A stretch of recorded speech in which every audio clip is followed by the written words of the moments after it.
ശാശ്വതീകാനന്ദയുടെ സന്തത സഹചാരിയായിരുന്നു സാബു. ശാശ്വതീകാനന്ദ മരിക്കുന്നതിന് തൊട്ടു മുൻപ് വരെ സാബു അദ്ദേഹത്തിന് ഒപ്പമുണ്ടായിരുന്നു. പക്ഷേ സാബുവിനെ സംബന്ധിച്ച് അന്നുമെന്നും നിഗൂഢതകൾ മാത്രമാണ് ബാക്കി. എവിടെയാണ് സാബു എന്നത് സംബന്ധിച്ച് പോലും കൃത്യമായൊരു വിശദീകരണം ഉണ്ടായിരുന്നില്ല. ഒരു വേള സാബു മാനസിക രോഗിയാണ് എന്നൊരു പ്രചാരണം പോലും ഉണ്ടായിരുന്നു. സാബു നിലവിൽ വർക്കലയിൽ ഒരു ഹോട്ടൽ മാനേജറായി ജോലി നോക്കുകയാണ് എന്നാണ് ഞങ്ങളുടെ അന്വേഷണത്തിൽ അറിയാൻ കഴിഞ്ഞത്. KG ദിനകർ ന്യൂസ് റൂമിൽ നിന്ന് ചേരുന്നുണ്ട്. ദിനകർ, നാർക്കോ അനാലിസിസിന് 2 തവണ ശ്രമിച്ചപ്പോൾ പോലും അതിൽ നിന്ന് ബോധപൂർവം ഒഴിഞ്ഞു മാറി. സുപ്രീം കോടതിയിൽ പോയി അപ്പീൽ നൽകി അതിൽ നിന്ന് ഒഴിവായ വ്യക്തിയാണ് ഈ സാബു. ഇദ്ദേഹത്തിനൊപ്പം സന്തത സഹചാരിയായിരുന്നു, സ്വാമിക്കൊപ്പം സന്തത സഹചാരിയായിരുന്നു. അദ്ദേഹത്തെ സംബന്ധിച്ച് എല്ലാ കാര്യങ്ങളും അറിയാവുന്ന വ്യക്തി എന്ന ഒറ്റ വാക്കിൽ സാബുവിനെ വിശേഷിപ്പിക്കാം. എവിടെയാണ് സാബു നിലവിലുള്ളത്? തീർച്ചയായും അരുൺ സൂചിപ്പിച്ചതുപോലെ തന്നെ വർക്കലയിൽ ഉണ്ട് സാബുവിൻ്റെ ദൃശ്യങ്ങളാണ്, സാബുവിൻ്റെ ഫോട്ടോകളാണ് നമുക്ക് ലഭിച്ചിരിക്കുന്നത്. സ്വാമി ശാശ്വതീകാനന്ദയ്ക്കൊപ്പം നിൽക്കുന്ന ഫോട്ടോയും പീപ്പിളിന് ലഭിച്ചിട്ടുണ്ട്. സാബു, നേരത്തെ അരുൺ സൂചിപ്പിച്ചതുപോലെ സാബുവിൻ്റെ ഇപ്പോഴത്തെ സാഹചര്യങ്ങൾ ദുരൂഹമാണ്. കാരണം നിരവധി തവണ ഈ സംഭവവുമായി ബന്ധപ്പെട്ട് അല്ലെങ്കിൽ ശാശ്വതീകാനന്ദൻ്റെ മരണം കൊലപാതകമാണ് എന്ന ആരോപണം ഉയർന്നത് മുതൽ മാധ്യമങ്ങൾ അല്ലെങ്കിൽ നമ്മൾ പീപ്പിൾ TV അദ്ദേഹത്തെ ബന്ധപ്പെടാൻ ശ്രമിക്കുന്നുണ്ട്. എങ്കിലും അദ്ദേഹം നമുക്ക് പിടിതരാതെ മുങ്ങുകയാണ്. ഒരു വേള അദ്ദേഹം സംസാരിച്ചത് ഇത്രമാത്രം: ഞാൻ ഡ്രൈവ് ചെയ്യുകയാണ്, ഇപ്പോൾ തിരക്കിലാണ്, പിന്നീട് വിളിക്കൂ, ആരാണ് എന്നത് മാത്രമാണ് ചോദിച്ചത്.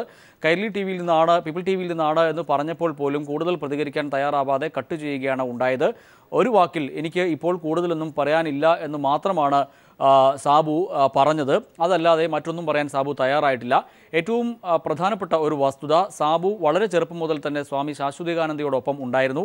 അദ്ദേഹത്തിൻ്റെ മരണസമയം വരെ അടുത്തുണ്ടായിരുന്ന ഒരേ ഒരു വ്യക്തിയുമാണ് സാബു. എന്നാൽ മരണം നടന്ന ശേഷം സാബു തന്നെയാണ് വിളിച്ചു പറയുന്നത്. സ്വാമി വെള്ളത്തിൽ മുങ്ങിപ്പോയി എന്ന് സാബു തന്നെയാണ് വിളിച്ച് പറയുന്നതും ആളുകൾ കൂടുന്നതും സ്വാമിയെ കരയ്ക്ക് എത്തിക്കുന്നതും. അതേസമയം പിന്നീട് ഇതുമായി ബന്ധപ്പെട്ടുകൊണ്ടുള്ള തെളിവെടുപ്പിൻ്റെ സമയത്ത് സാബു ആലുവയിൽ നിന്നും വർക്കലയിലേക്ക് പോവുകയാണ് ഉണ്ടായത്.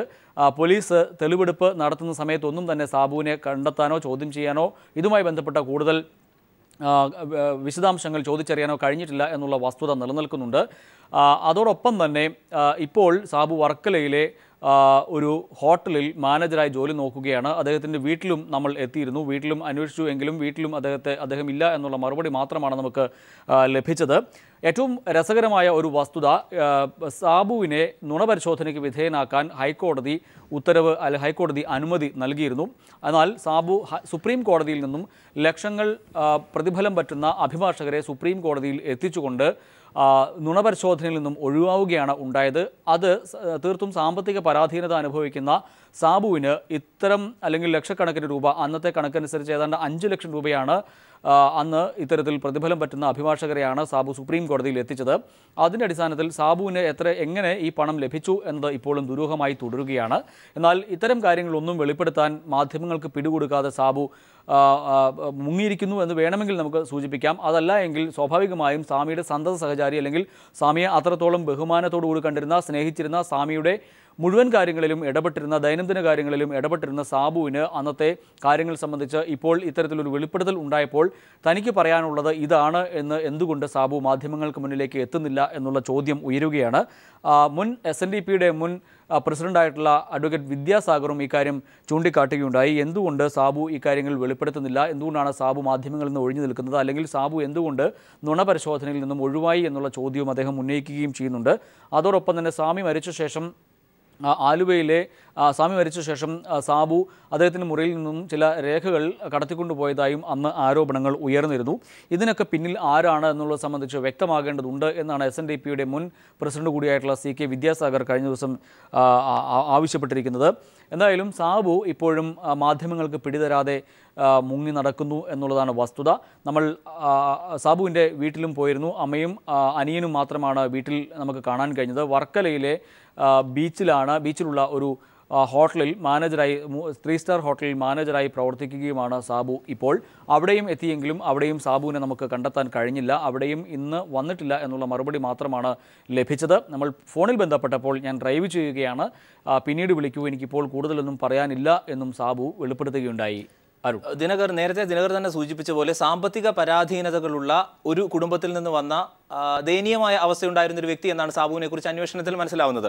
ശാശ്വതീകാനന്ദ അദ്ദേഹത്തിന്റെ ഒപ്പം നിർത്തിയതും ആ അർത്ഥത്തിൽ പരിഗണിച്ചതും അതുകൊണ്ടുകൂടിയാണ്. ഒന്ന്, സുപ്രീം കോടതിയിലെത്തി ഈ 5 ലക്ഷം അന്നത്തെ കാലത്താണ് കൊടുത്ത് അഭിഭാഷകനെ തരപ്പെടുത്തി നാർക്കോ അനാലിസിസിൽ നിന്ന് മുക്തനാവാൻ അദ്ദേഹത്തിന് എങ്ങനെ സാധിച്ചു, ആര് ഡൊണേറ്റ് ചെയ്തു ഈ പണം എന്നുള്ളത് ശ്രദ്ധേയമാണ്. 2, പോലീസുകാർ അന്വേഷണ ഉദ്യോഗസ്ഥർ സാബുവിനെ ചോദ്യം ചെയ്യാൻ എത്തുമ്പോഴെല്ലാം തന്നെ സ്വാമിയുടെ മരണത്തിന്റെ ആഘാതത്തിൽ നിന്ന് ഞാൻ മുക്തനായിട്ടില്ല എന്ന കാരണത്തിലാണ് തന്ത്രപരമായി ഒഴിഞ്ഞുമാറിയത്.